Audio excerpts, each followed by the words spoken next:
Another video from Meenan Transmission. 2 locations, one Lansdale, one in Willowgrove. We reached at MeenanTransmission.com. The transmission we're talking about today is 46RE. 48RE. This is out of a 2006 Dodge Ram with a 5.9 Cummins. Transmission came in, actually was an aftermarket transmission.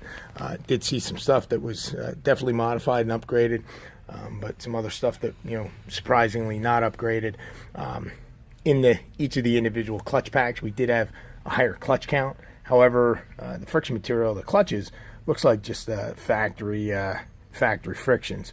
So you can see the clutches are damaged, smoked on actually all of them. Now that could be a result of something coming apart and loading the filter up, causing a low pressure condition.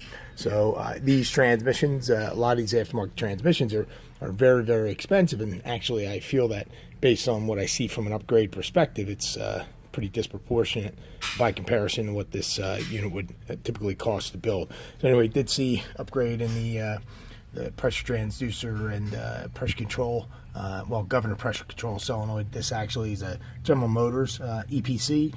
Surprisingly, they still use the plastic pressure transducer. We upgrade that whenever we do these to the old style because they seem to be much more reliable. Did see that they did have a upgraded accumulator here.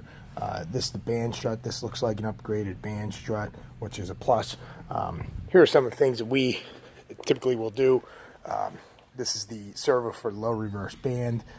The one that they actually used is a factory aluminum one, and it's the KSP is pretty prone for failure, so we upgraded that to a billet piece. Here we have a 1-2 accumulator. Actually, the 1-2 accumulator that was in there was a billet piece, which is a plus. We also have the kickdown band servo, and they use a factory kickdown band servo, which to me is kind of surprised because we've seen these crack as well.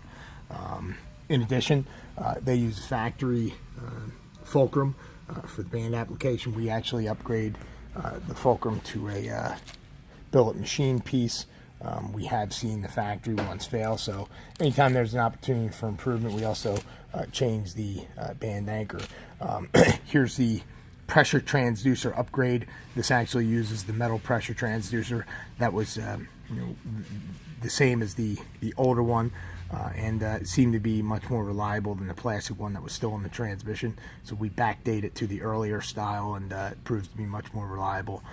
The kickdown band itself, they use a factory kickdown band, and these factory kickdown bands have a propensity for stretching.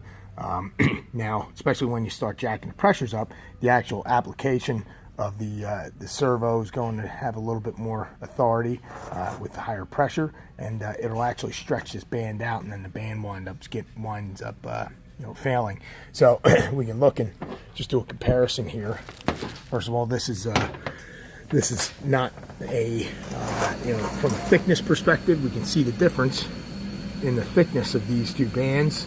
This being a solid wrap band, it's much more robust, much stronger, and the red friction lining has a higher friction coefficient, so there's an additional benefit. So all in all, the transmission we're working on, we're going to need to do some hard parts replacements here. I can see that the input shaft is actually snapped, so in addition to the updates and the upgrades that we're going to be making, we're going to need to obviously replace the torque converter. Going to discuss whether we need to go with a triple disc or whether we can go with a less aggressive torque converter. Sometimes the application process of the converter is so aggressive that we can wind up with shafts failing. So even with the additional parts required and the additional upgrades, going to still save money compared to what it would cost to get some of these online aftermarket transmissions.